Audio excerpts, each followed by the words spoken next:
चेतना भी एक क्रांतिकारी मंच बनता जा रहा है। और जैसे शराबी ठेका खोज लेते हैं, ऐसे ही जो राष्ट्रवादी सनातन लोग हैं, जो अखंड भारत में भरोसा करते हैं, वो चेतना के मंच पर अपने आप आ जाते हैं। ये चेतना की खूबी। भाई पवन कंसल जी सामने विराजमान हैं, हमारी भाभी पूनम जी हैं, और राजीव तोशामवाल जी आ गए हैं, हमारे पैटर्न मेंबर श्री संजीव गोयल साहब आ गए हैं, और इधर रवि जैन साहब, मनोज अग्रवाल जी बैठे हैं, योगेंद्र शर्मा जी आ गए हैं, रसिक गुप्ता जी, सुशील जिंदल साहब। मेरा नाम ठीक याद हो गया? हाँ, अब रजिस्टर्ड हो गया ना? हाँ, क्योंकि मुझे इनमें जीडी बक्सी दिख रहा है। नहीं क्या? सभी को दिख रहा है।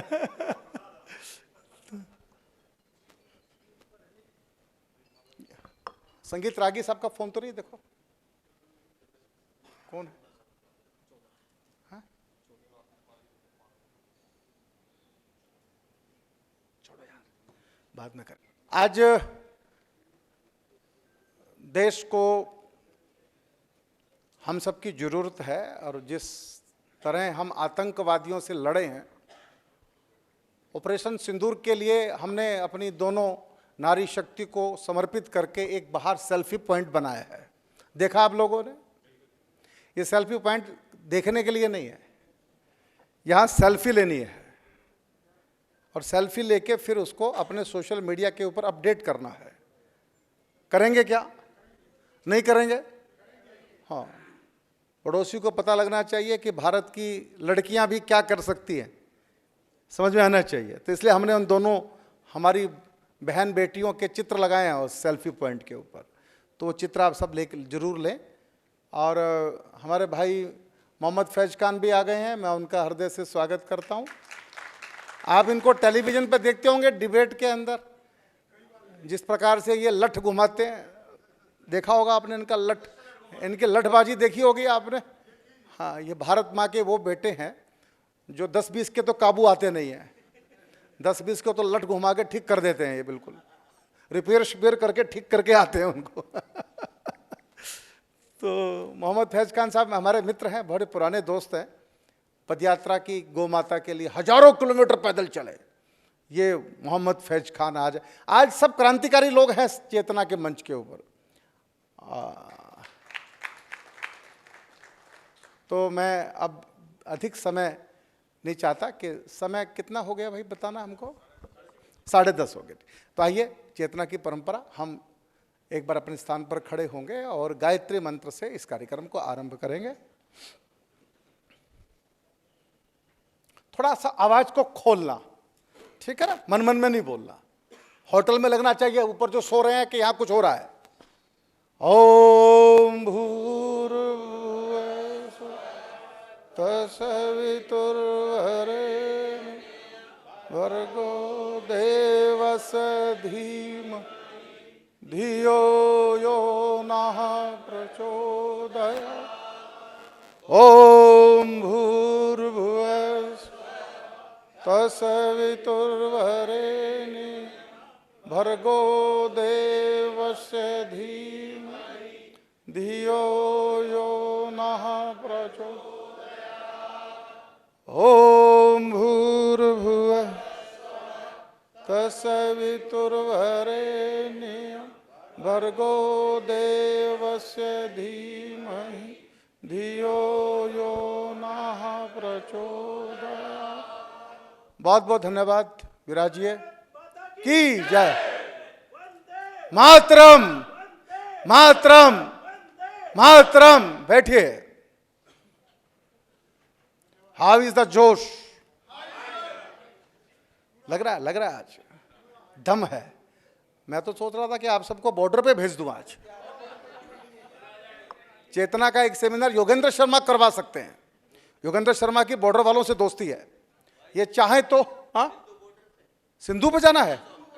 अच्छा, सिंधु। योगेंद्र शर्मा जी भारत के एलओसी पे जाके कविता पाठ करते हैं। मैंने तो कहा कि चेतना के सब लोगों को एलओसी पे ले चलो, फौजी और हम मिलके एक दिन कवि सम्मेलन करें वहाँ पे, कैसा रहे आइडिया? अच्छा, मैं निमंत्रण दूँ, एलओसी चलने कितने लोग चलेंगे? अरे रहने दो, नहीं जाओगे, मैं अब जानता हूँ तुमको उस दिन कोई न कोई शादी में जाना पड़ जाएगा।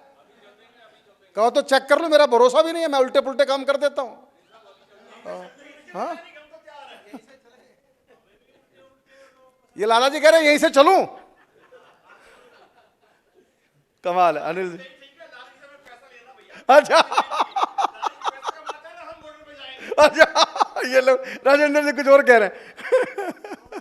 बहुत अच्छा, आइए दीप प्रज्वलन से कार्यक्रम को आरंभ करते हैं। पहले हम लाला पन्नालाल सिंघल जी, जिनका चित्र सामने लगा है, जो ऐसे सनातनी थे, जिंदगी भर व्यापार से जो पैसा कमाया धर्म के काम में पहले लगाया, अपने घर में बाद में लेके गए, उन लाला जी को आज का ये कार्यक्रम लाला पन्नालाल स्मृति व्याख्यान माला अर्पित किया जा रहा है। धर्मशालाएं बनाई, मंदिर बनाए, औषधालय बनाए, हॉस्पिटल बनाए, भंडारे लगाए, और भंडारा कहाँ तक पहुंचाया तो जो अमरनाथ जी, जिनकी यात्रा बहुत दुष्कर है, बहुत कठिन है, वहां एक सिलेंडर ले जाना भी हजारों रुपए लगता है ऊपर तक पहुंचाना, वहां तक भी लाला जी वर्षों वर्षों वर्षों वर्षों तक भंडारे करते रहे। ऐसे लाला जी के लिए एक बार तालियां होनी चाहिए। लाला पन्नालाल जी का जब देहावसान हुआ और श्रद्धांजलि सभा में हमको भी बोलने के 2 मिनट मिले थे, तो हमने, मेरे मुंह से एक शब्द निकला, और शब्द कैसे यात्रा करता है मैं उसका उदाहरण आपको देना चाहता हूं। मेरे मुंह से ऐसे निकला कि अनिल भैया, भगवान ने बड़ी संपन्नता दी है आपको, लक्ष्मी माँ की बड़ी कृपा है आप लोगों के ऊपर, कुछ ऐसा करो कि लाला जी का नाम चलता रहे। बस मैं ये बोल के घर आके सो गया। मेरा तो सोने का स्वभाव है, आपको पता, मैं तो भूल जाता हूं। कुंभकर्ण मेरे ऊपर सवार हो गया, पर रात को इनको नींद नहीं आई। ये रात को बिलबिला रहे थे, ये क्या बोल के चला गया कभी। सवेरे फोन आ गया, अरे बोला वो तू कह रहा था राजेश, वो भाई वो नाम कैसे चलेगा पापा का। और उसके बाद मैं जब इनसे 1 to 1 मिला, उसमें आज से 9 साल पहले इस व्याख्यान माला की रचना बनाई गई कि लाला जी का नाम इस तरह से चलाएंगे।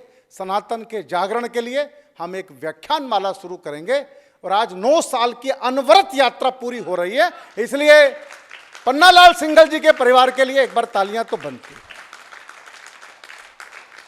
तो मैं इस परिवार को पहले आमंत्रित करता हूं दीप जलाने के लिए। श्री अनिल सिंघल जी, सरविल उनके सुपुत्र हैं। बाकी परिवार अभी थोड़ा सा, मैंने कहा था ना रात को लोग लेट सोते हैं, स्वभाव ऐसा ही है।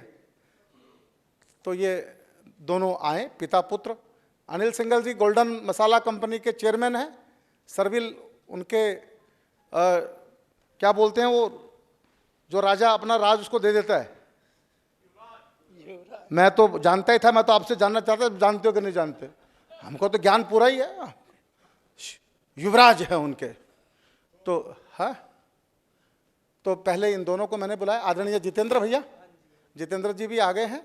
इसके बाद जो हमारे स्पेशल पैटर्न्स हैं, जिनकी वजह से ये कार्यक्रम, इनके चित्र देखिए उस पर लगे हैं, अनिल सिंघल जी, पवन कंसल जी, प्रकाश चंद जैन जी, राजीव तोशामवाल जी, रवि जैन जी, युगल मल्होत्रा, संजीव गोयल जी, विष्णु गुप्ता जी, इनमें से कुछ मित्र आ गए हैं, कुछ अभी आ जाएंगे। तो पवन कंसल जी पधारे, भाभी जी आए, राजीव तोशामवाल जी आए, संजीव जी और दिव्या जी हमारी भाभी आए, प्लीज़ आइए, कम। रवि जी, मनोज जी आप भी आइए प्लीज़। ये हमारे सब स्पेशल पैटर्न हैं जिनकी वजह से चेतना चल पा रही है। पवन कंसल जी जगदम्बा कटलरी के मालिक हैं, हजारों लोग आपकी कंपनी में काम करते हैं, और कुंडली में फैक्ट्री है। चम्मच बनाने में, कुछ लोग चमचे बनाते हैं, ये चम्मच बनाते हैं। तो चम्मच बनाने में इंडिया में टॉप पोजीशन रहती है भाई साहब की। Jagdamba cutlery, Shri and Sam आपका ब्रांड है। ये इनकी अर्धांगिनी है पूनम जी। राजीव तोशामवाल जी हैं, केमिकल का काम करते हैं, मेरे गांव के रहने वाले लोग हैं, हम दोनों तोशाम के हैं, हमारा गांव तोशाम है।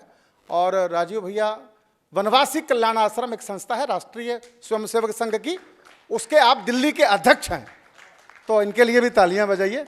ये रवि जैन साहब हैं, गैस के चूल्हे बनाते हैं और रिच फ्लेम के नाम से बड़ा ब्रांड है इनका, बड़े आदमी है।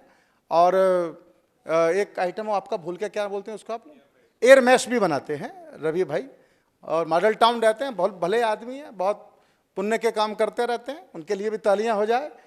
ये आचार्य मनोज हैं, रवि जी के मित्र हैं, बचपन के बाल सखा हैं दोनों, और ये कपड़े का काम और डायमंड का काम करते हैं, दोनों काम करते हैं। अभी कपड़ा छोड़ दिया ना आपने, तो कपड़ा भी चल रहा है। संजीव गोयल जी हैं, ये भिवानी के तो नहीं है पर भिवानी के हो गए हैं, क्योंकि इनके ज़्यादा प्रोजेक्ट भिवानी में ही चलते हैं। और हमारी जो यूनिवर्सिटी है चौधरी बंसीलाल यूनिवर्सिटी, इसको 3 दिन पहले एक एम्बुलेंस उपहार में दे के आए हैं, इनके लिए भी तालियां होनी चाहिए। आप भिवानी वालों में बड़ी कृपा रखते हो, एक भिवानी वाला इधर भी है, एक उधर भी है, चलता रहता है। आपका पूर्व जन्म भिवानी में ही हुआ था, मुझे ऐसा लगता है। अच्छा, हमको डांट रहे हैं भिवानी छोड़ो, बात तो ठीक कह रहे हैं, बात तो मध्यम है। अब पूरा भारत, भिवानी क्या, अच्छा भिवानी और भारत की राशि भी हम करें तो करें क्या, बताइए।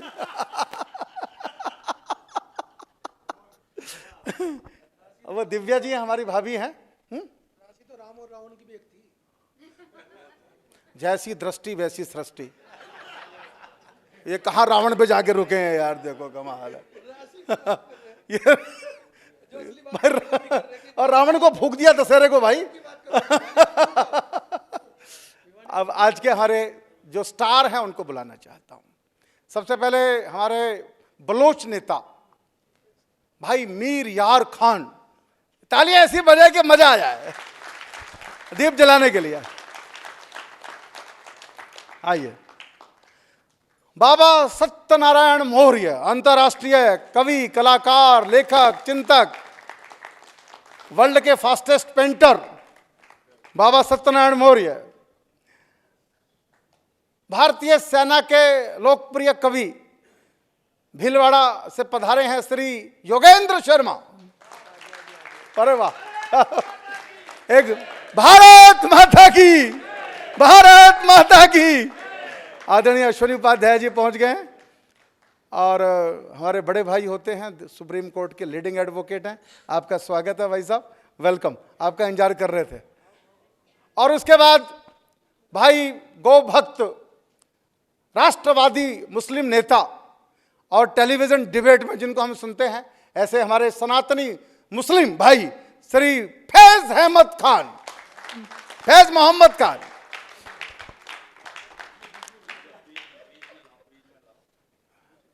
हाँ, सब आ गए ना, कोई रह तो नहीं गया भाई, मेरे भूल गया हूँ किसी को, ऐसा तो नहीं कोई, सब आ गए, ठीक है। तो आप सबसे नम्र निवेदन है कि दीप प्रज्वलन करके इस कार्यक्रम का उद्घाटन करें, श्री गणेश करें, मंगल करें इस कार्यक्रम को। आइए प्लीज, आइए संजीव जी।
आ जाएगा, अपना कोई झगड़ा तो आपस में है नहीं, एक बत्ती को 3 लोग जलाएंगे तो सबका फोटो आ जाएगा।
विराजिए।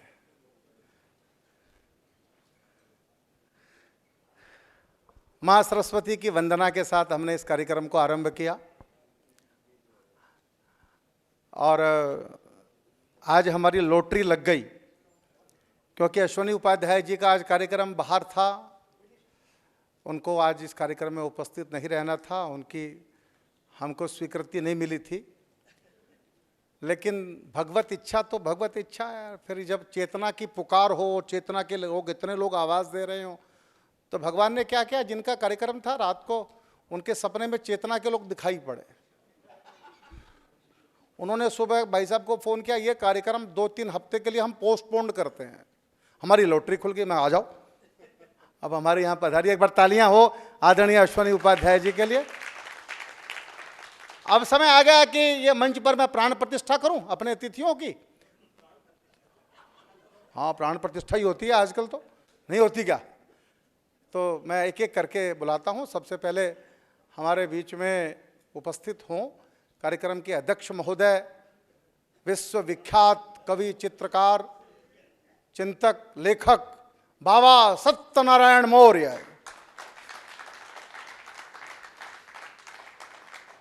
तालियां बहुत बजानी पड़ेगी, अभी से थकान महसूस कर रहे हैं आप लोग, बाद में मत कहना कि हमारे को।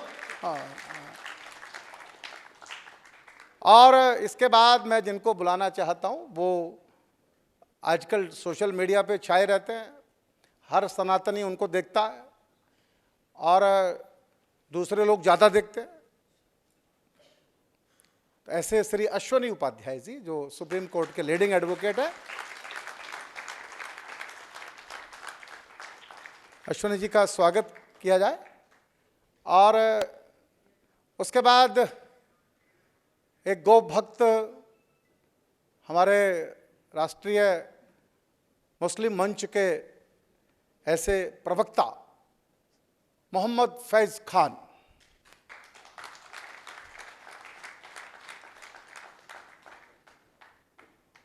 आइए भाई साहब, स्वागत है आपका।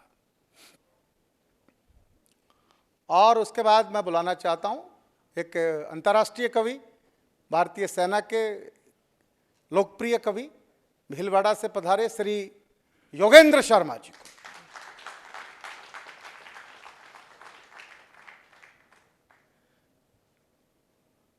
और आज जो ये धनुष यज्ञ हो रहा है, उसके जो जनक हैं, जिनकी वजह से ये सब राजेश चेतन कर पाते हैं, जिनकी चेकबुक मेरे पास ना हो तो मैं शायद मुझे विचार करना पड़े, पर है मेरे पास 10 लोगों की चेकबुक है। क्या आपको कष्ट हो रहा है क्या? नहीं, आप कष्ट में क्यों आ गए? चेकबुक मेरे पास, कष्ट में आप आ रहे हो। है तो है, आप संभाल लेते ऐसे गोल्डन मसाला कंपनी के चेयरमैन मेरे बड़े भाई और इस लाला पन्नालाल सिंघल जी के सुपुत्र श्री अनिल सिंघल जी को भी तालियां बजा के मंच पर आमंत्रित किया जाए। अनिल भैया आइए।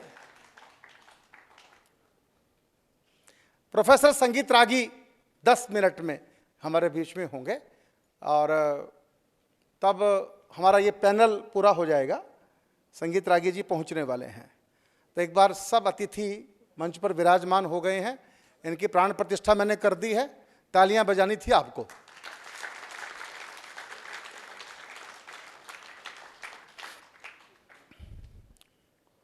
आज का सब्जेक्ट आपको पता लग गया क्या है? क्या है? इस्लाम और विश्व शांति।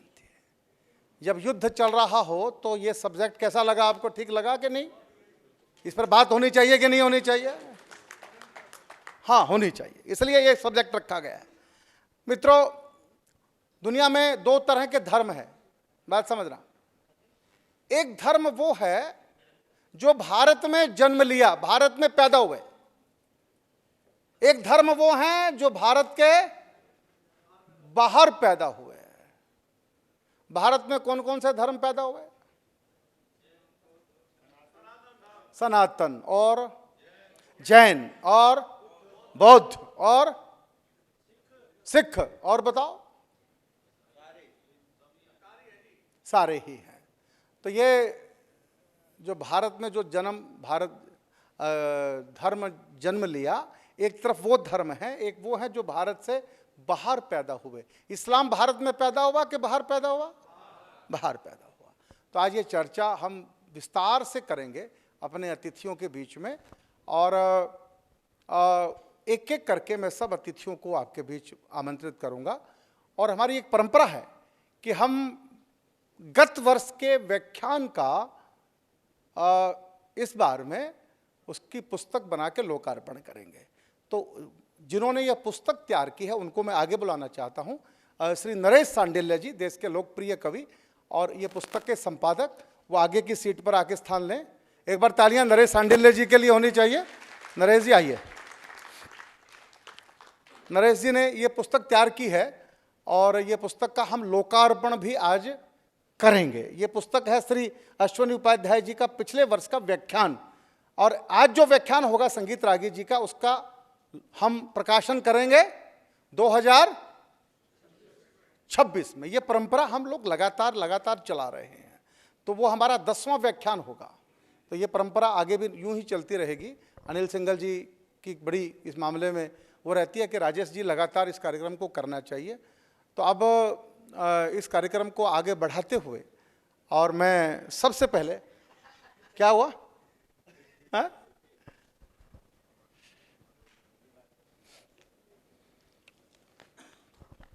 तैयार है आपका पटका? पहले देना। और पवन कंसल जी दोनों आए। एक अंग वस्त्र से स्वागत करेंगे योगेंद्र शर्मा जी का। आज इतने दिग्गज आए हैं कि सचिन तेंदुलकर जो है ना ओपनिंग कर रहा है। हाँ, सचिन तेंदुलकर ओपनिंग कर रहा है।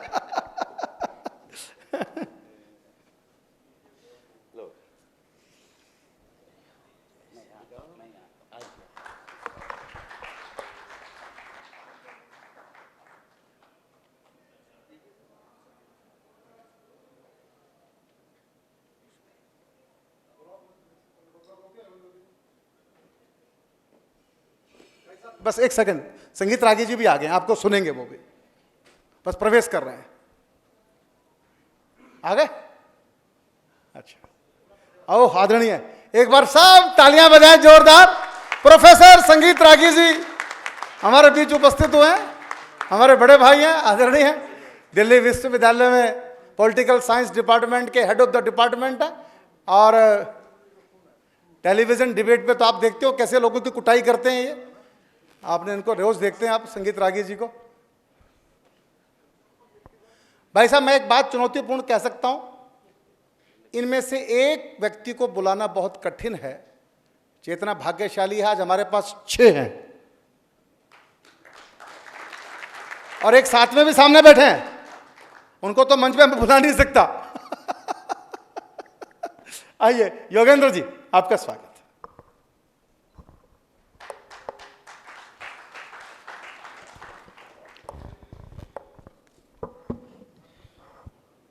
जब वतन की अस्मिता ही डोलती हो लक्ष्य खोकर, शब्द शर से लक्ष्य का संधान कविता है सुनो। और क्षीर सागर के मथन से गरल का प्राकट्य हो, तब सृष्टि के कल्याण हित विषपान कविता है सुनो। मांस नोचे धर्म का ही जब अधर्मी गिद्ध बनकर, धर्म रक्षा के स्वरों का गान कविता है सुनो। और सागरों के शांत जल में ज्वार का उन्माद भरकर, शब्द शक्ति जागरण अभियान कविता है सुनो। इस अभिनव अभियान में मैं सनातन धर्म का प्रहरी योगेंद्र अक्षर का अभीष्ट अनुष्ठान करता हूं। धर्म निरपेक्ष नहीं, धर्म अनुरक्त होकर समस्त धर्म मजहब का अभिन्न मान सम्मान करता हूं। राष्ट्र की चरण वंदना में अभिव्यक्ति के पुरस्तात शब्द बुद्धि की अधिष्ठात्री का ध्यान करता हूं। और अत्यंत अनुद्धत भाव से नतशीश होकर विद्वत मंच सहित इस प्रांगण में विराजमान, इस राजधानी के प्रांगण में विराजमान तमाम देशभक्तों के चरणों में हल्दी घाटी की माटी का प्रणाम निवेदित करता हूं। भारती का मान गाने आ गया हूं, रक्त में तूफान लाने आ गया हूं। और देश जिनका धर्म है उन वर्दियों की शान में मस्तक झुकाने आ गया हूं। वाह वाह, क्या बात। रक्त की रंगोलियों से देश की छाती सजाते, मैं उन्हीं के शीश पर रोली सजाना चाहता हूं। करतली पर प्राण धरकर जो खड़े हैं सरहदों पर, मैं उन्हीं के मान में मस्तक झुकाना चाहता हूं। देश मां की अस्मिता पर क्यों लुटाते वो जवानी, इस नशे के मर्म का मैं भेद पाना चाहता हूं। मैं शहीदों के लहू की शौर्य गाथा के स्वरों में वर्दियों की वीरता के वेद गाना चाहता हूं। वाह वाह वाह, वर्दियों की वीरता के वेद गाना चाहता हूं। अस्तु अक्षर यज्ञ में अब सुर सुधा का पान होगा, नव रसों में वीर रस के देवता का ध्यान होगा। वेद मंत्रों की विधा से ब्रह्म का आह्वान होगा और देश रागी छंद वंदे मातरम का गान होगा। शब्द की आहुतियों से शौर्य का संधान होगा, रक्तवाही धमनियों में ज्वार का उत्थान होगा, जोश के आक्रोश का उद्घोष हिंदुस्तान होगा। आपका आशीष मेरे काव्य को वरदान होगा। वाह वाह वाह, आपका आशीष। कमजोर तालियां आपकी, माफ करना। मैं जिस अपेक्षा के साथ आया हूं, मुझे तो आज लगता है कि देश के सैनिकों को अगर हम कुछ सहयोग कर सकते हैं, हम सीमा पर जाकर बंदूक उठाने का काम तो नहीं कर सकते, लेकिन यहां बैठकर अपने दोनों हाथों से उन शहीदों के लिए बोली गई बात पर, इन विद्वानों के द्वारा जो बात बोली जाएगी, दोनों हाथों को कष्ट देकर जितनी जोरदार ताली हम बजा सकें, ये शक्ति उनके सरहद पर खड़े हुए सैनिकों के भीतर संवाहित हो जाएगी, प्रवाहित हो जाएगी। ज्यादा शिद्दत के साथ वो देश की रक्षा का काम कर पाएंगे। एक बार जोरदार तालियों की गुजारिश करता हूं।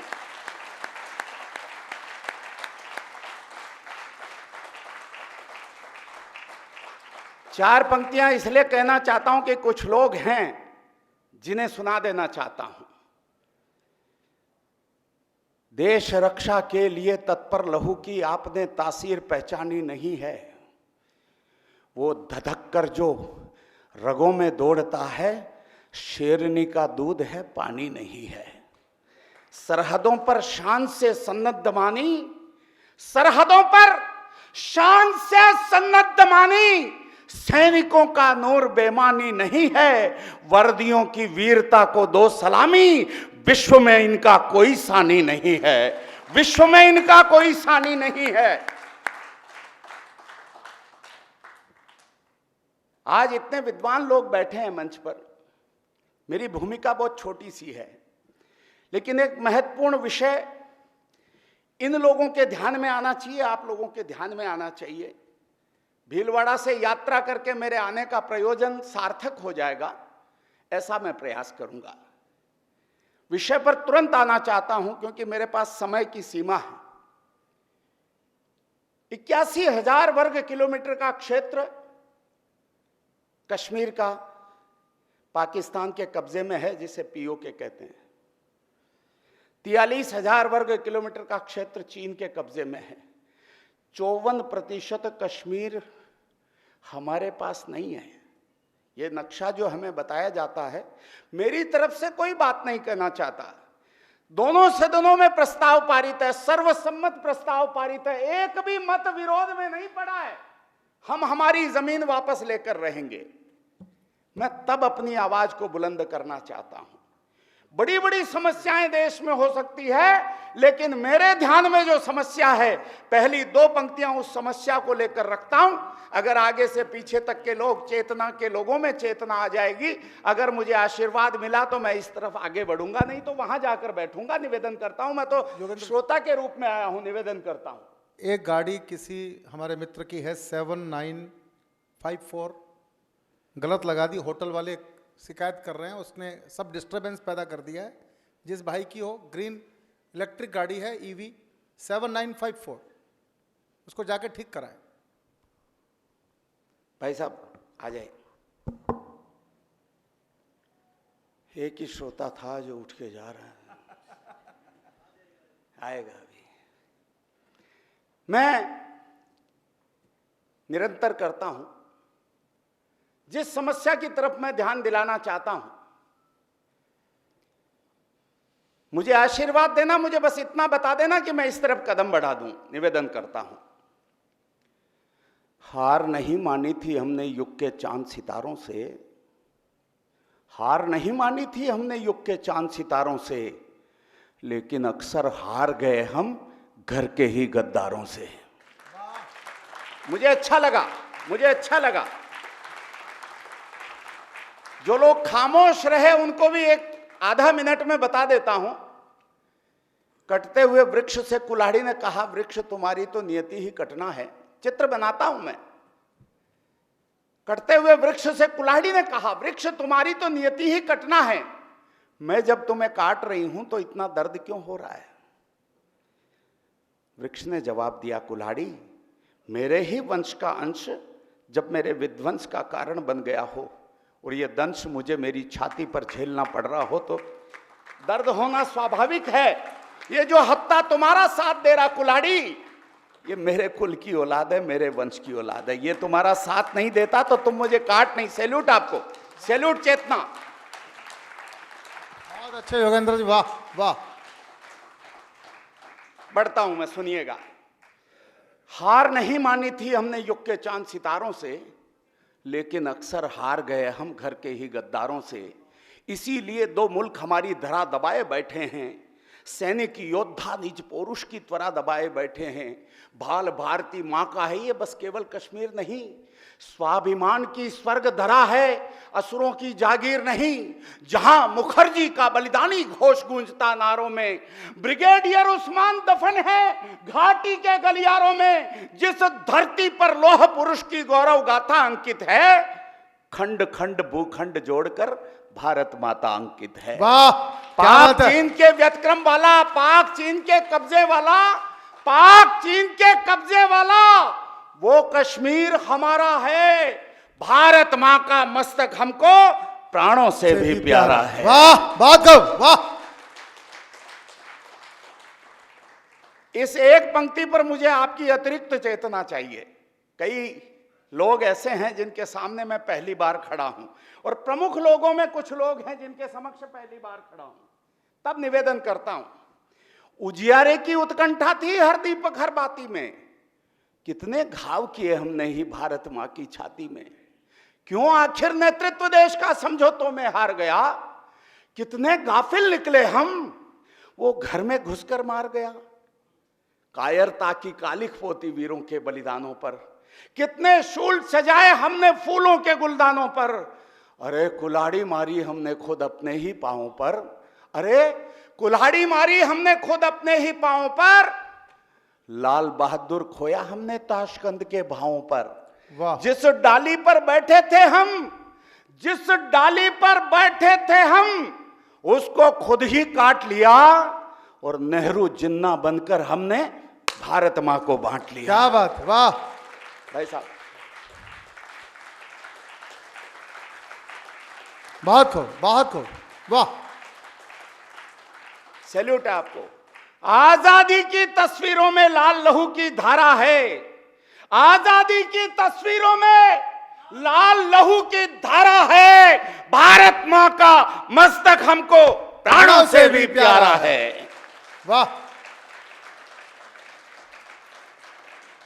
इतने प्रबुद्ध लोगों के समक्ष मुझे कहते हुए अच्छा तो नहीं लग रहा, लेकिन अधिकांश मंचों पर जाता हूं, इन पंक्तियों पर प्रतिक्रिया देखता हूं, तब मुझे लगता है कि हम प्रताप का स्वाभिमान वो हल्दी घाटी भूल गए, पूज्य पद्मिनी के जौहर की वो परिपाटी भूल गए हम। कृष्णचंद्र ने वैशी कंस मिटा डाला, रामचंद्र ने रक्ष कुलों का पूरा वंश मिटा डाला। 5 गांव की खातिर हमने महाभारत कर डाला था, कुरुक्षेत्र के युद्ध स्थल को शोणित से भर डाला था, और छक्के छूट गए अकबर के राणा के होंकारों से, अंग्रेजों को धूल चटा दी झांसी की तलवारों से। जलियांवाला बाग सरीखे, जलियांवाला बाग सरीखे, जलियांवाला बाग सरीखे बलिदानों को भूल गए। याद करो हम हंसते हंसते फांसी पर भी झूल गए। याद करो हम हंसते हंसते फांसी पर भी झूल गए। तुंग हिमालय की गोदी ने अपना लहू पुकारा है, भारत मां का मस्तक हमको प्राणों से भी प्यारा है। रसिक जी, निवेदन कर रहा हूं, कभी गुलामी की जंजीरें, कभी घात प्रतिघात सहे। मैं विषय नहीं लेना चाहता, बहुत महत्वपूर्ण फैसला आया है भाई साहब की रीट पर, बहुत महत्वपूर्ण फैसला आया, लेकिन आपके ही मुखारविंद से अच्छा लगेगा। निवेदन कर रहा हूं, कभी गुलामी की जंजीरें, कभी घात प्रतिघात सहे, एक सदी के कालखंड में बेशक झंझावात सहे। अवरोधों ने रुद्ध किया पर कदम हार कर रुके नहीं, इंच इंच कट गए युद्ध में, शीश हमारे झुके नहीं। क्या बात है, वाह। सबको याद नहीं होगा, केवल याद दिला रहा हूं, स्मृति में ला रहा हूं। 2 सैनिकों के मस्तक काटे गए, हेमराज का मस्तक लौटकर हिंदुस्तान नहीं आया। तत्कालीन सरकारों ने कुछ नहीं किया तो वो मां अपने बेटे का मस्तक पाने के लिए अन्न जल का त्याग करके अनशन पर बैठी। पत्रकारों ने पूछा मां से, मां जब तुमने बेटे को देश की सेना में भर्ती करा दिया, क्या आवश्यकता है उसके मस्तक के लिए अनशन करती हो?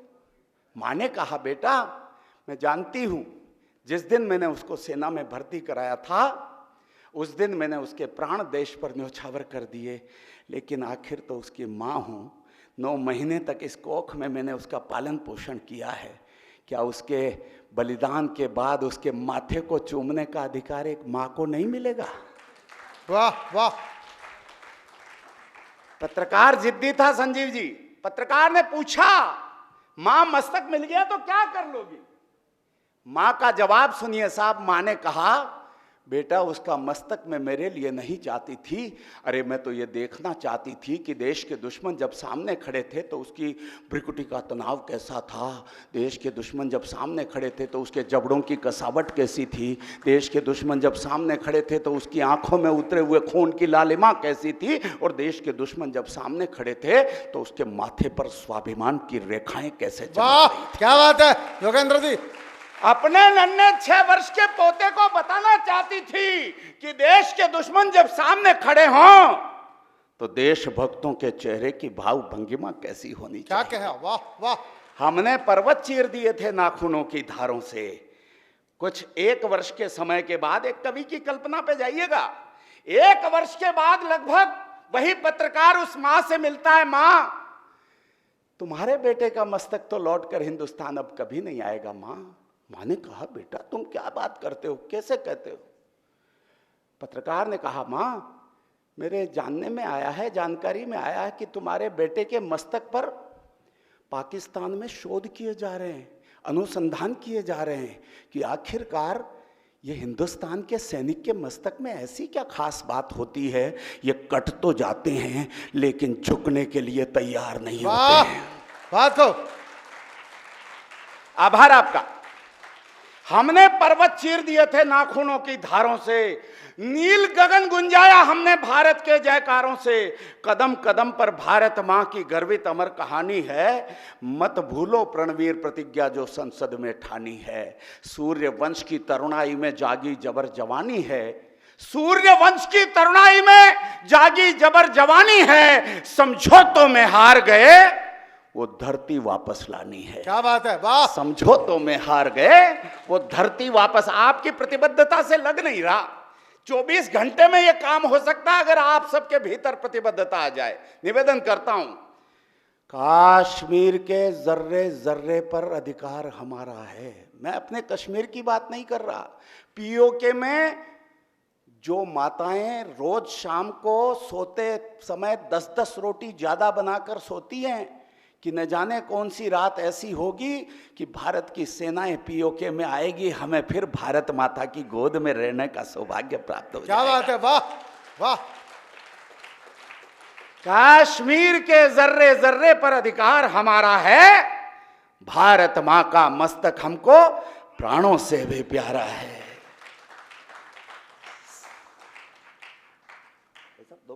2 मिनट आप लीजिए। और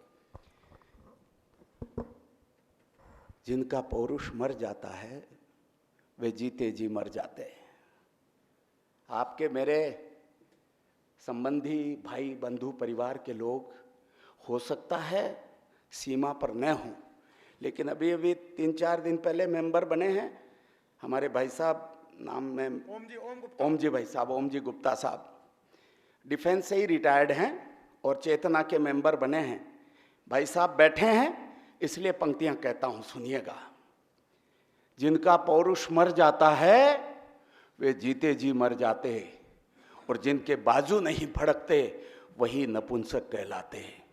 नहीं धड़कता देश दिलों में, नहीं धड़कता देश दिलों में वो बर्बाद जवानी है, और नहीं उबलता रक्त रगों में, रक्त नहीं वो पानी है।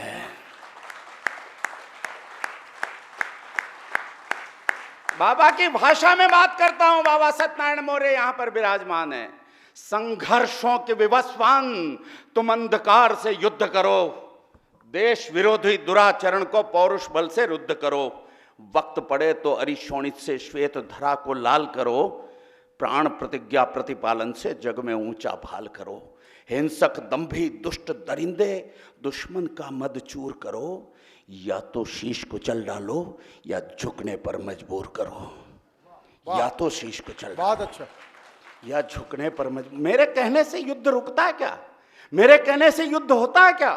अरे कौन युद्ध चाहता है? राम ने भी युद्ध नहीं चाहा जब अंगद को भेजा कि जाओ सीता मैया, सीता को अगर रावण लौटाता है तो हम लौट जाएंगे। कृष्ण तो खुद गए, केवल 5 गांव दे दीजिए, लेकिन शीश वतन का खतरे में हम इससे भी अनजान नहीं। गीदड़ या बकरों से डरती शेरों की संतान नहीं। तुलसी ने लिख डाला भय बिन प्रीत नहीं हो सकती है। तुलसी ने लिख डाला भय बिन प्रीत नहीं हो सकती है।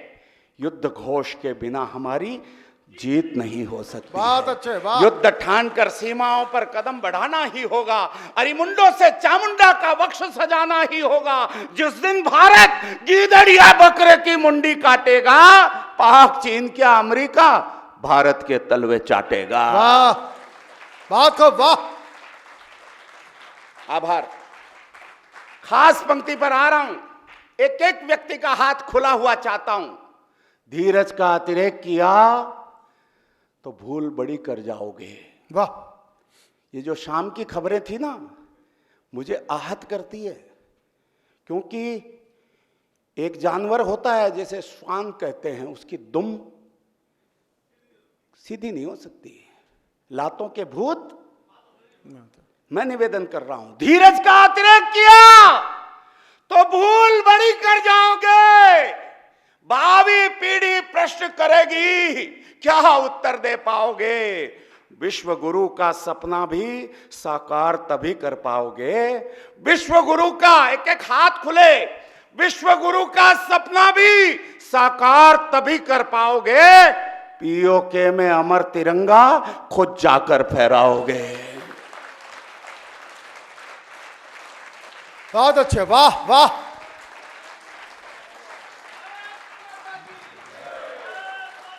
सूरज का लाचार समर्पण हमको नहीं गवारा है। सूरज का लाचार समर्पण हमको नहीं गवारा है। देश चरण में मस्तक अर्पण दृढ़ संकल्प हमारा है।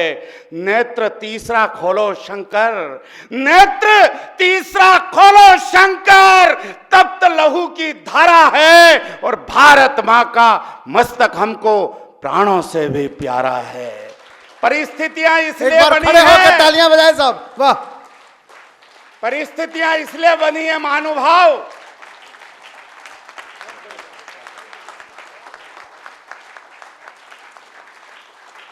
परिस्थितियों का निर्माण इतना आसानी से 1 वर्ष में, 7 दिन में, 10 वर्षों में नहीं होता है। एक दुनिया का संगठन 99 वर्ष की यात्रा करके 100वें वर्ष की पायदान पर खड़ा है। मेरा देश नमस्ते सदा वत्सले और ध्वज प्रणाम करके यहां तक पहुंचा है। इसलिए उम्मीद करता हूं फिर से निर्मल कर सकते हो तुम गंगा के धारों को, फिर दावानल कर सकते हो दहक रहे अंगारों को, फिर हुंकार बना सकते हो इनकलाब के नारों को, तुम मुट्ठी में कर सकते हो सूरज चांद सितारों को। तुम चाहो तो कतरा कतरा रत्नाकर हो सकता है, तुम चाहो तो कंकर कंकर शिव शंकर हो सकता है, तुम चाहो तो राम राज्य का दौर शुरू हो सकता है, और तुम चाहो तो भारत फिर से विश्व गुरु हो सकता है। बोलिए मेरे साथ, जय जय श्री राम, जय जय श्री राम। भारत माता की, भारत माता की, भारत माता की जय हिंद। भाई साहब 1 मिनट बैठिए, यहाँ आइए, बीच में आइए। कैसा लगा योगेंद्र जी को सुनना? बहुत बढ़िया। आप सब भी कमाल के लोग, आप सबकी मूर्ति भी मधुबन चौक पे लगाऊंगा, चिंता ना करो बिल्कुल भी। बहुत बढ़िया लोग हैं सबके सब। मित्रों, योगेंद्र जी के स्वागत के लिए हमारे बीच में नरेश सांडिल्य जी कवि मित्र हैं, रसिक गुप्ता जी। एक कवि का स्वागत कवि करे तो अच्छा लगता है। आइए दोनों, और एक स्मृति चिन्ह चेतना परिवार की ओर से उनको अर्पित करें। रसिक जी अंतर्राष्ट्रीय हास्य कवि हैं, नरेश जी अंतर्राष्ट्रीय दोहाकार हैं। ये दोनों स्वागत करें। अरे वाह, ये तो और अच्छी बात, फिर तो मुझे भी आना पड़ेगा ऊपर यार, ऐसा करोगे तो आप। फोटो का लालच किसको नहीं है यार, आप ऐसे हमारी तरफ देख रहे हो। आ गए अनिल भैया, हम दोनों साथ रहेंगे। भाई थोड़ा खुल जाओ ना, सबका फोटो आ जाएगा। रसिक जी आप बीच में अंदर घुस जाओ, अंदर घुस जाओ। रागी साहब भी आ जाएंगे। अरे बाबा बाबा आपके बिना तो क्या कैसे होगा हमारा कल्याण। ये तो फेसबुक फोटो हो गया।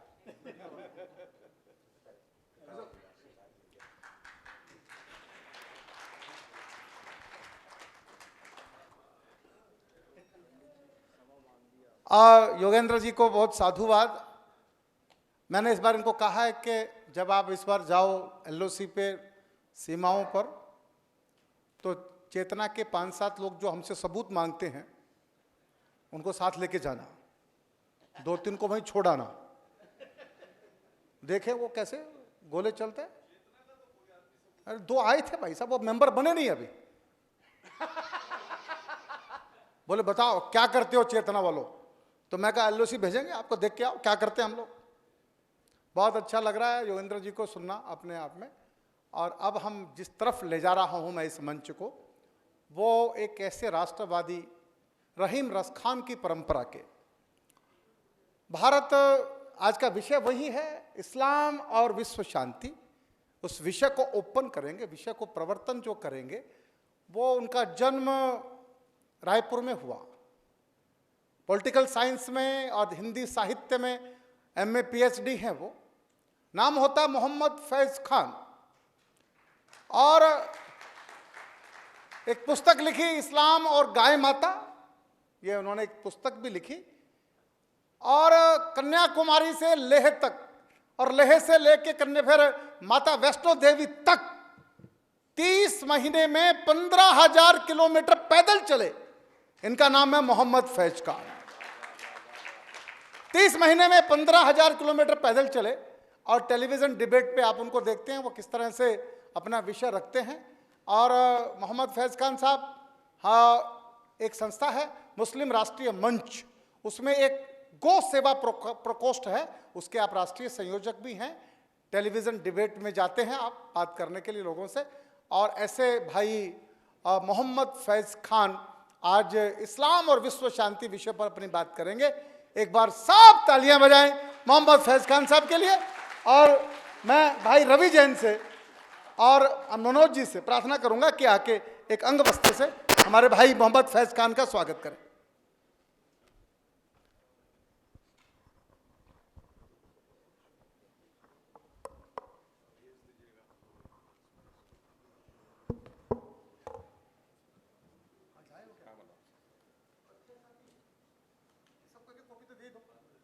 अभी दे दो यार, साथ दे दो।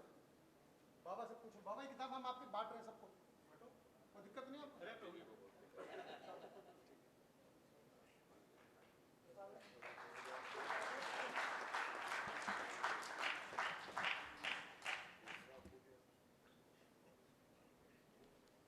एक कॉपी सबको दे देना उसके साथ।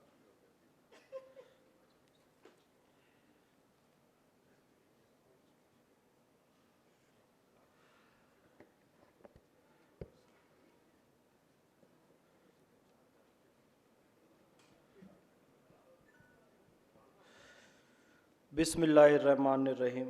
रब्बिश्रह ली सदरी व यस्सिर ली अमरी वहलुल उक़दतन मिन लिसानी यफ़क़हू क़ौली।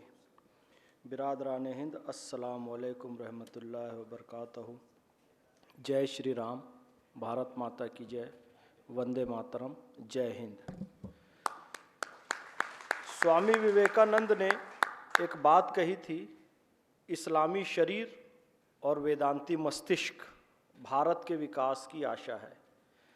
मैं स्वामी विवेकानंद की उस भविष्यवाणी का मूर्त रूप हूँ। शरीर एक मुस्लिम परिवार से आया है, किंतु मस्तिष्क में वेदांती ज्ञान भरा हुआ है। क्या बात है, वाह। गौ भक्त, कृष्ण भक्त रस खान और देशभक्त अशफाकुल्ला खान का रूहानी वंशज मैं मोहम्मद फैज़ खान आप सभी के सामने उपस्थित हूँ। आज इस पवित्र मंच पर लाला पन्ना लाल सिंघल स्मृति व्याख्यान माला में आदरणीय बड़े भाई राजेश चेतन जी ने और पूरी टीम ने मुझे इस मंच पर बोलने के योग्य समझा। आप सबका बहुत बहुत आभारी हूँ।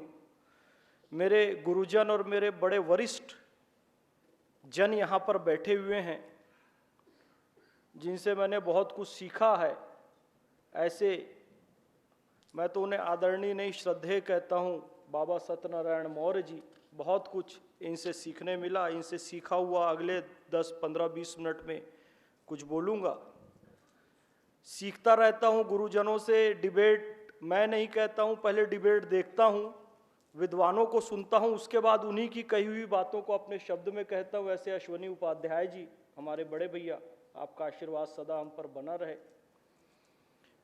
राजनीति विज्ञान में पीएचडी से डॉक्टर बनते हैं।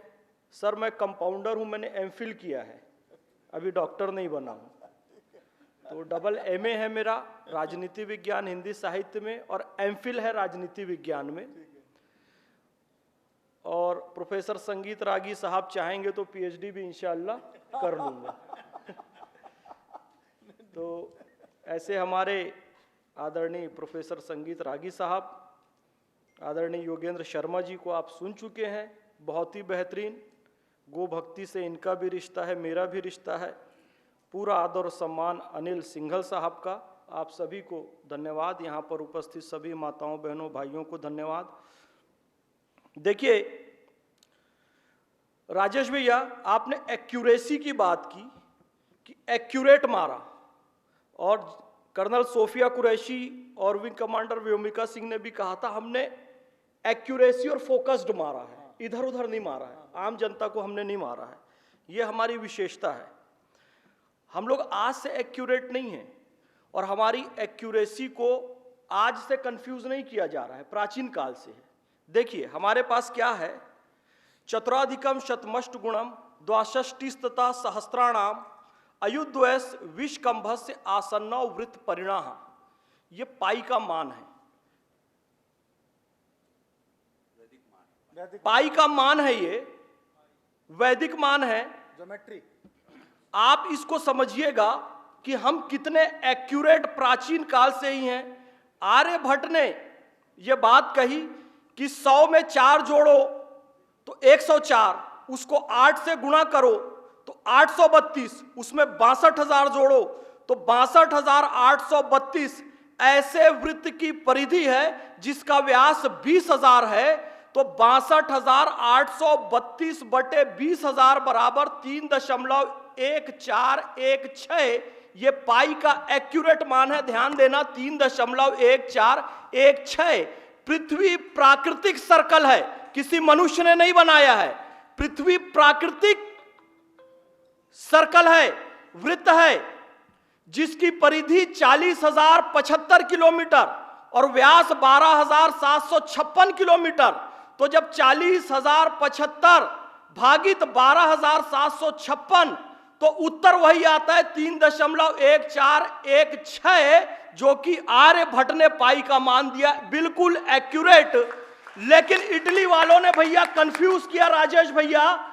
वही सिराक्यूज इटली से आर्किमिडीज कहता है कि पाई का मान 22/7 है, और 22/7 का उत्तर आता है 3.1428, जो कि एक्यूरेसी से दूर है। क्या बात है, क्या बात है। लेकिन हम आज भी पाई का मान क्या मानते हैं, 22/7, जबकि पाई का एक्यूरेट मान है 62,832 बटे 20,000।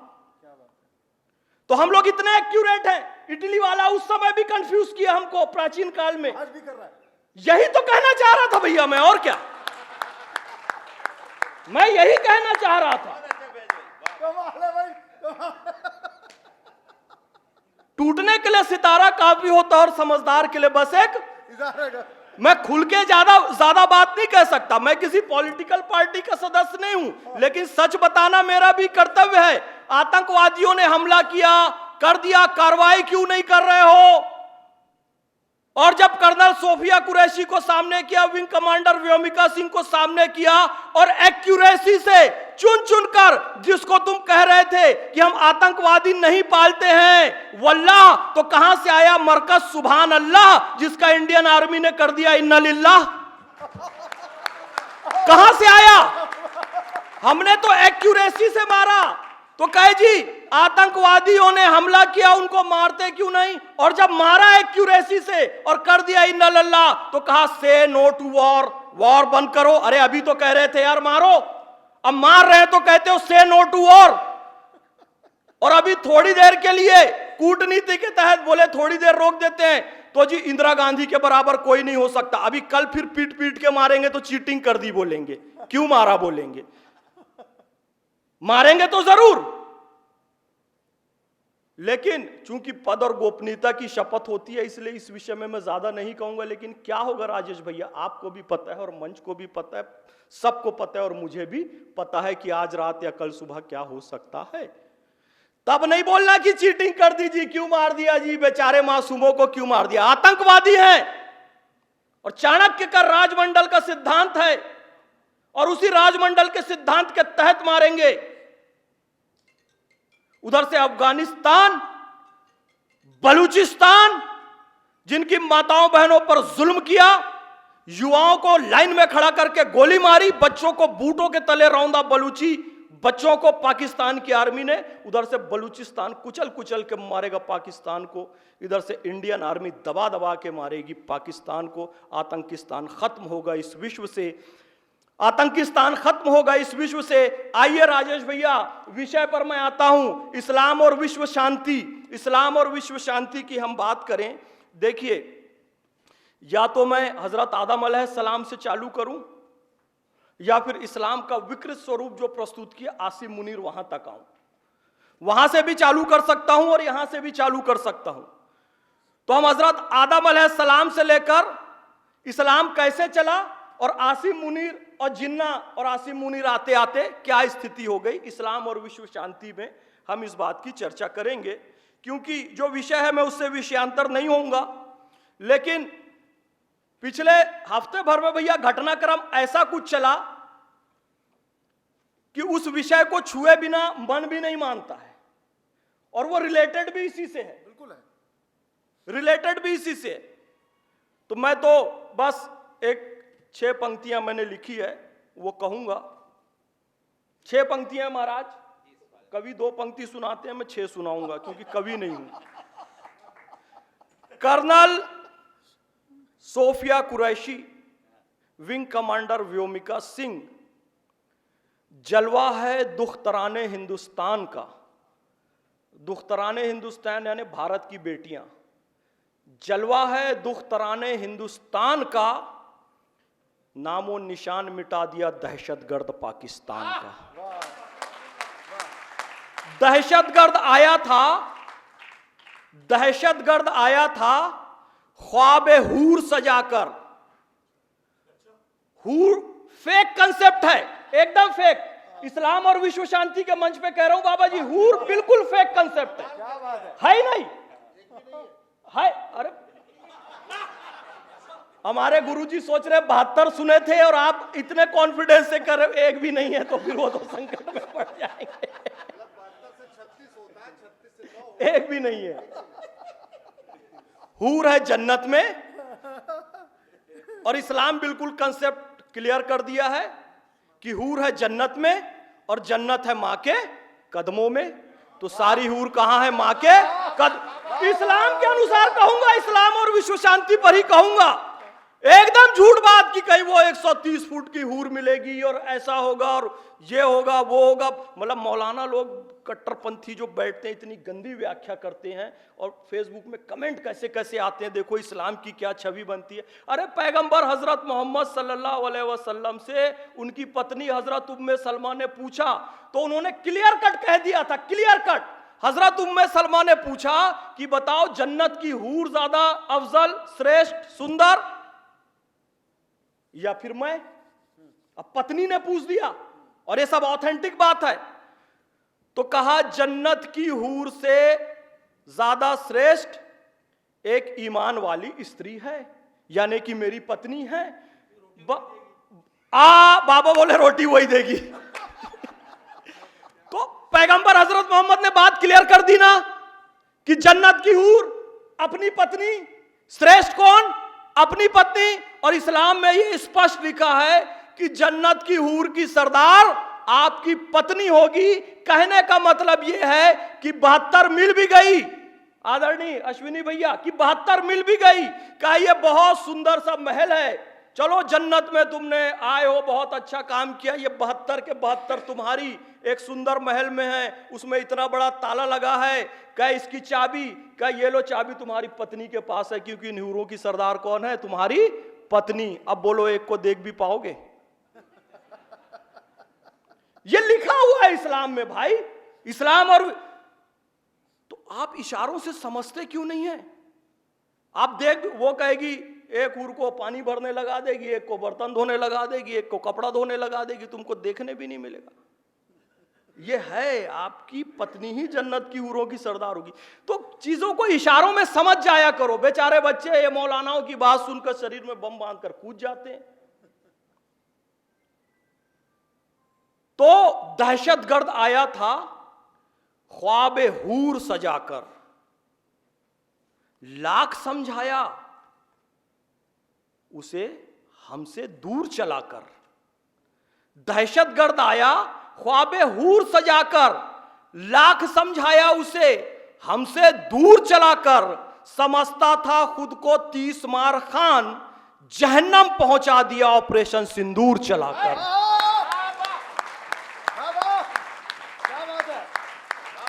ये हमारी बेटियों की ताकत है साहब।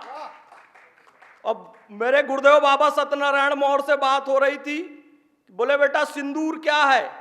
सिंदूर सिन यानी कि होता है पाप, और हिंदी में आओ दूर होता है दूर कर दो। जो पाप को दूर कर दे वो होता है सिन दूर, और जो पापी को दूर कर दे, पाकिस्तान पापी को दूर कर दे, आतंकवादियों को खत्म कर दे, वो होता है पाप को दूर करने वाला सिन दूर। तो पहुंचा दिया उसे जहन्नम में ऑपरेशन सिंदूर चलाकर। देखिए इस्लाम जब आया था ना, एक प्रगतिशील मजहब के रूप में स्थापित हुआ था, यानी कि पैगंबर हजरत मोहम्मद सल्लल्लाहु अलैहि वसल्लम ने यह मैसेज दिया कि बेटियों को जिंदा दफन नहीं करो, बेटी बचाओ बेटी पढ़ाओ। उन्होंने चालू किया, नो डाउट, बेटियों को जिंदा दफन मत करो। उस समय हजरत रुफैदा थी पैगंबर हजरत मोहम्मद के जीते जी, वो सर्जन थी, सर्जरी किया करती थी और अलाउड था। जैसे फ्लोरेंस नाइटिंगेल के बारे में आपने सुना होगा कि क्रीमिया युद्ध में वो सेवा करती थी। हजरत Rufaida prophet Muhammad peace be upon him के वक्त में थी, मुस्लिम थी, सर्जरी करती थी। बेटियों को जिंदा दफन नहीं करो, क्योंकि उस समय का समाज ये था कि बेटियां पैदा होते ही जिंदा दफन कर दिया जाता था। फिर संपत्ति का केंद्रीकरण हो जाता था, तो संपत्ति का केंद्रीकरण ना हो इसलिए ब्याज के सिस्टम को इस्लाम ने मना कर दिया कि भैया ब्याज नहीं चलेगा। आप मेहनत, आप कोई चीज खरीदोगे या उत्पादन करोगे, उसमें अपनी मेहनत का 10, 20, 25% जोड़ोगे और मार्केट में आगे बढ़ा दोगे। तो ब्याज के सिस्टम को खत्म किया, बेटी को जिंदा दफनाना मना किया। फिर जो गुलाम थे हजरत बिलाल हबशी, उनको गुलामी से मुक्त किया, ब्लैक थे, अफ्रीकी थे। तो कहे नहीं, इनको अजान देने के काम में लगाओ।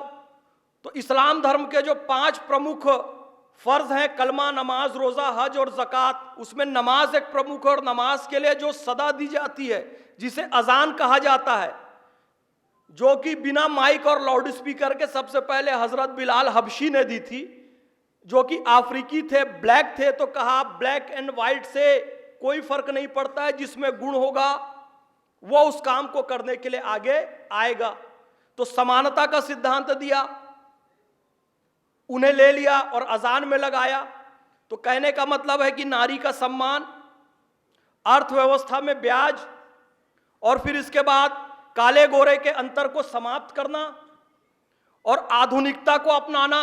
आधुनिक उस समय के जो भी कम्युनिकेशन के साधन थे, चाहे ऊंट हो, चाहे घोड़ा हो, चाहे युद्ध के अस्त्र शस्त्र हो, तीर हो, तलवार हो, भाला हो, बेस्ट से बेस्ट और जो भी मीन थे उस समय इस्तेमाल किया। मैं कल एक विद्वान से बात कर रहा था, विद्वान इसलिए कह रहा हूं क्योंकि पहले रूढ़िवादी कहता था, लेकिन कल मेरी चर्चा हुई कि जी मुझे लोग कहते हैं फैज खान तू हिंदू है, काफिर है, और तू तो मुसलमान है ही नहीं, तुझे हम मुसलमान कब्रिस्तान में दफन नहीं होने देंगे। तो मैंने कहा कोई बात नहीं बाबा जी, आज से नहीं, मैं कॉलेज स्कूल के जमाने से क्रांतिकारी हूं और कॉलेज के समय से आपसे जुड़ा हुआ हूं।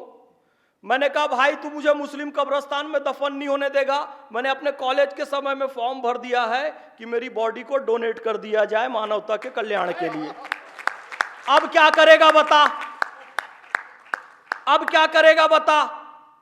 अब राजेश भैया जरूरत पड़े अपने हिसाब से मैनेज कर लीजिए, किसी को आंख देना है आंख दीजिए, हार्ट देना है हार्ट दीजिए, किडनी देना है किडनी दो। मेडिकल के स्टूडेंट पढ़ना चाहें बॉडी से पढ़ें। हम इतने बड़े मन से भी कह रहे हैं और कल मैंने एक टीवी चैनल में भी कह दिया है कि भैया प्राकृतिक मृत्यु होती है तो बॉडी को डोनेट कर दिया जाए, क्योंकि हमें सारे नियम पता है कि प्राकृतिक मृत्यु होती है तभी बॉडी डोनेट की जा सकती है। एक्सीडेंटल या किसी ने चाकू मार दिया, गोली मार दिया, बाबा तमाम तरह के लोग तो दुश्मन हैं, पर आप जैसे बुजुर्गों का आशीर्वाद भी है तो अभी तक कोई छू नहीं पाया। हालांकि ईश्वर भगवान अल्लाह के अलावा और कोई सुरक्षा मुझे नहीं मिली है, लेकिन फिर कोई छू नहीं पाया।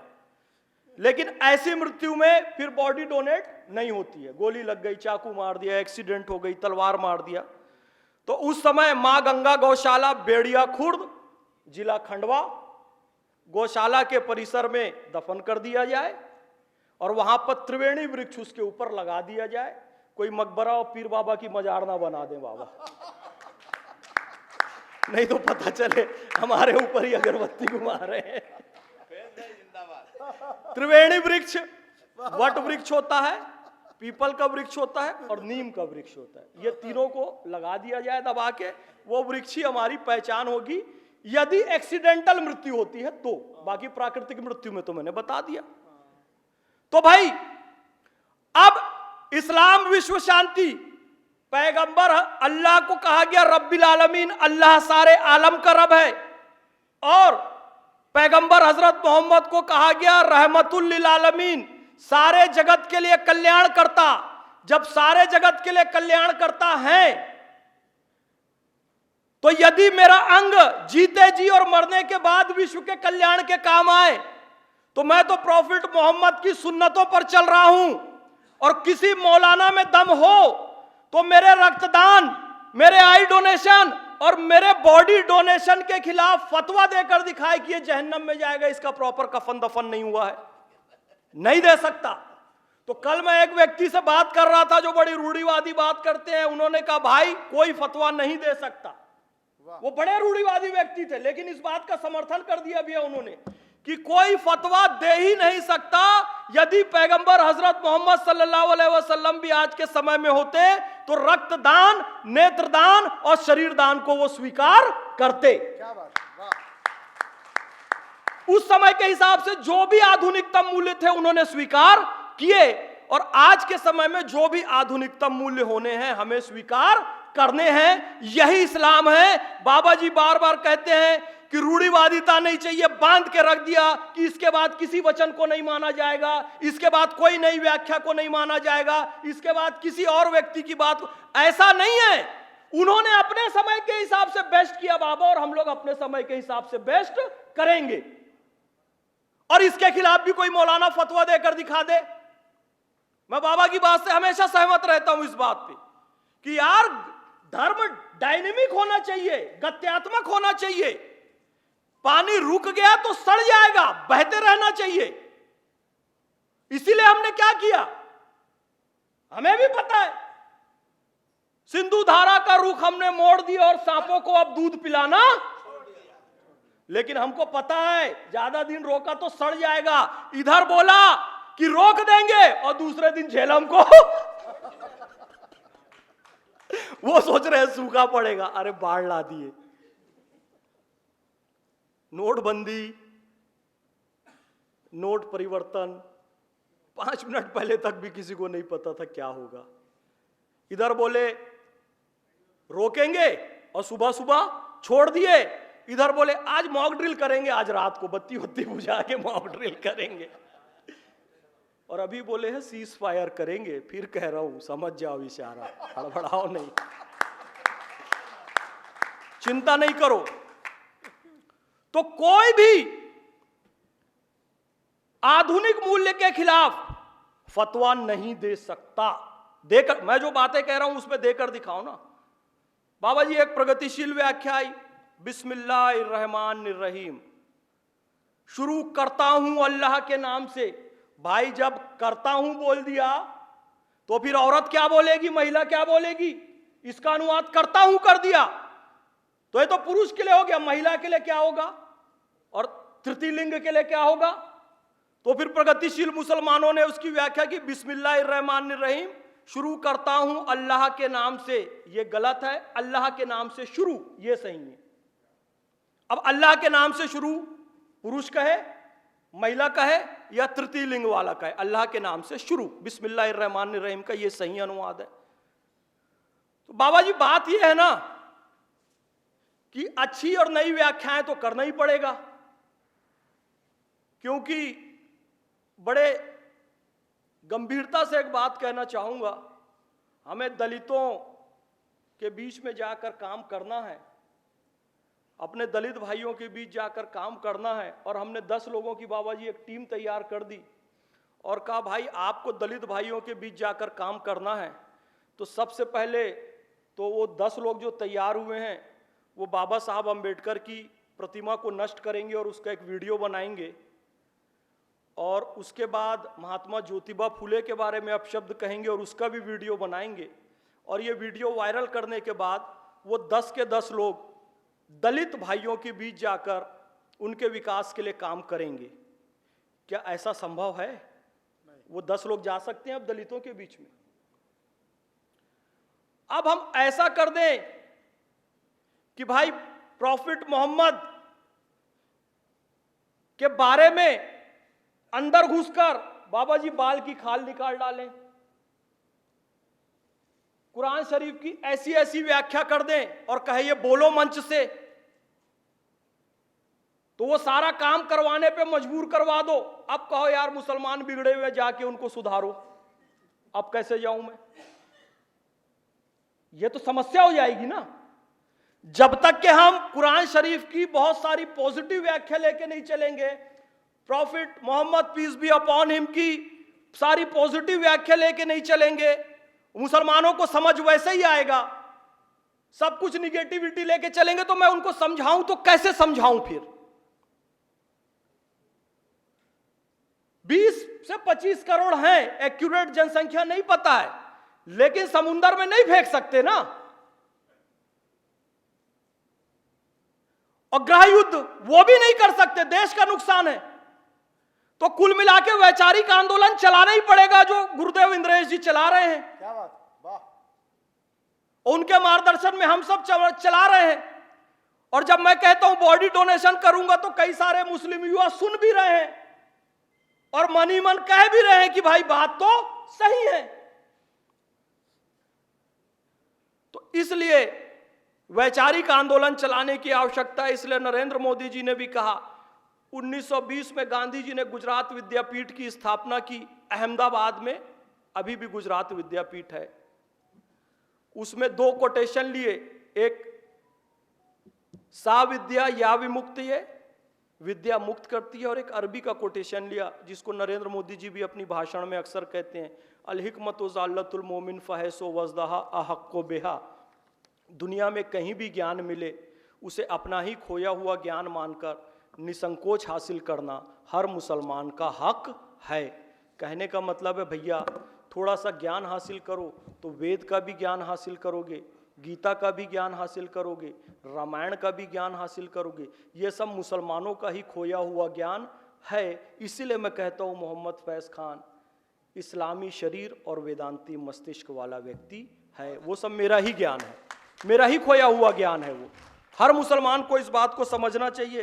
बिल्कुल 2 मिनट में अपनी वाणी को मैं विराम दूंगा, क्योंकि क्योंकि सभी वक्ता हैं और मेरे से वरिष्ठ हैं और मुझे उनको सुनना है।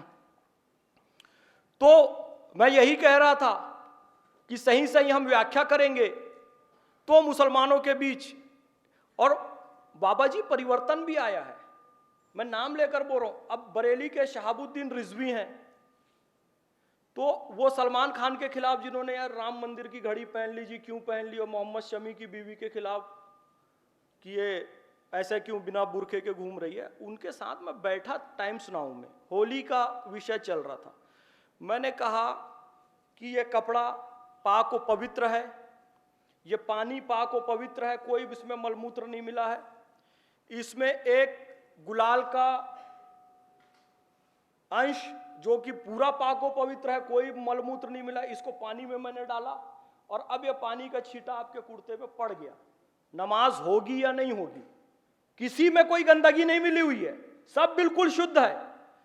तो मौलाना ने कहा नमाज हो जाएगी। स्वीकारा ना, मेहनत बहुत करनी पड़ेगी लेकिन समझ में आएगा। 2-3 बात छोटी छोटी कह देता हूं।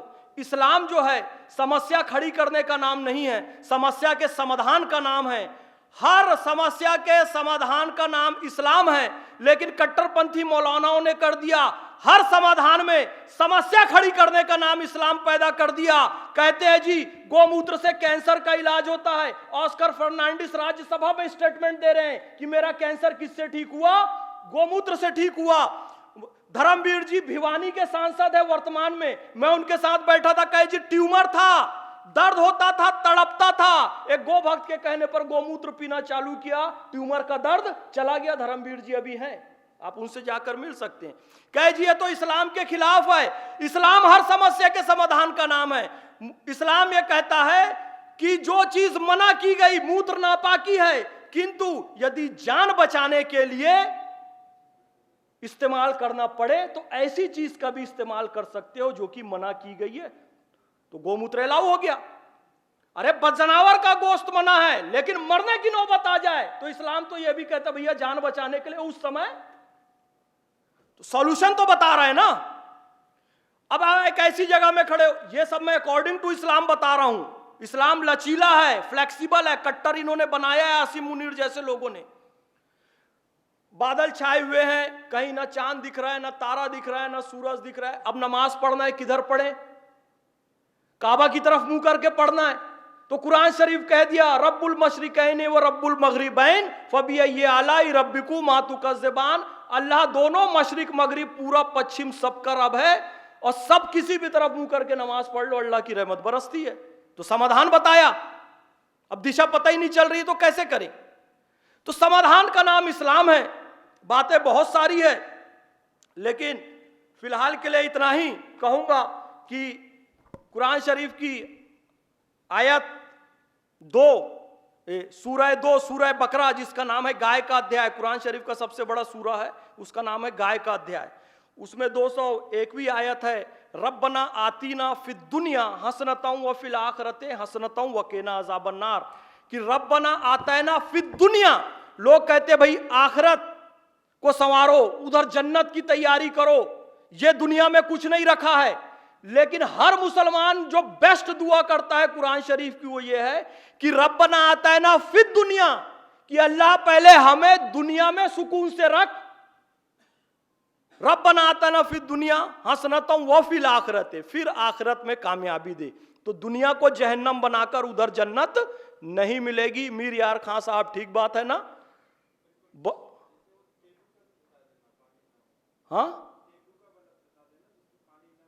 हाँ तैमूम का भाई सॉल्यूशन बताया। वजू करके आपको नमाज पढ़ना है 5 वक्त की। अब वजू होता है पानी से, वजू नहीं, वजू के लिए पानी नहीं, तैमूम कर सकते हो, मिट्टी से कर सकते हो। ये सॉल्यूशन बताया, तमाम सॉल्यूशन बताया गया है। तो राजेश भैया, सबकी नसों में पूर्वजों का पुण्य रक्त प्रवाह हो, गुणशील साहस बल तथा सब में भरा उत्साह हो, सबके हृदय में सर्वदा संवेदना की दाह हो, तुमको हमारी चाह हो, हमको तुम्हारी चाह हो। हमने अभिषेक किया था जननी का अरिशोणित से, हमने श्रृंगार किया था माता का अरिमुंडों से, हमने ही उसे दिया था सांस्कृतिक उच्च सिंहासन, माँ जिस पर बैठी सुख से करती थी जग का शासन। अब काल चक्र की गति से वह टूट गया सिंहासन, अपना तन मन धन देकर हम करें पुनः संस्थापन। और दोनों हाथ उठाकर बोलना, हम करें राष्ट्र आराधन, हम करें राष्ट्र आराधन, हम करें राष्ट्र आराधन। भारत माता की।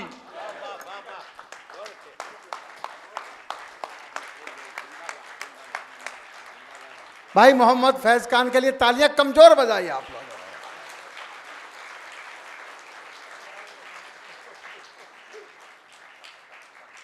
मैंने पहले कहा था कि रहीम रज़ खान कबीर की परंपरा का एक व्यक्तित्व से आपको मिलवाऊंगा।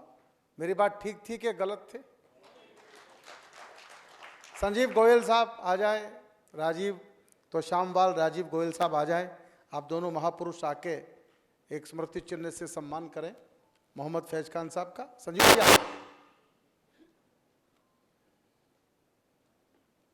अंजल भैया आप भी आओ ना। हाँ,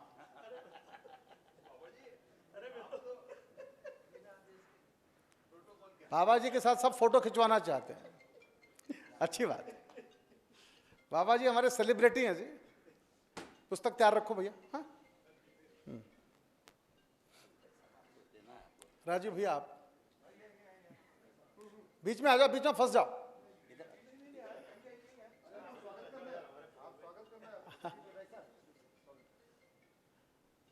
अब ये पता नहीं कौन किसको दे रहा है। बाबा जैन साहब, बाबा जी की पुस्तक है राष्ट्रदेव राम, पहले भी दी। जय हो।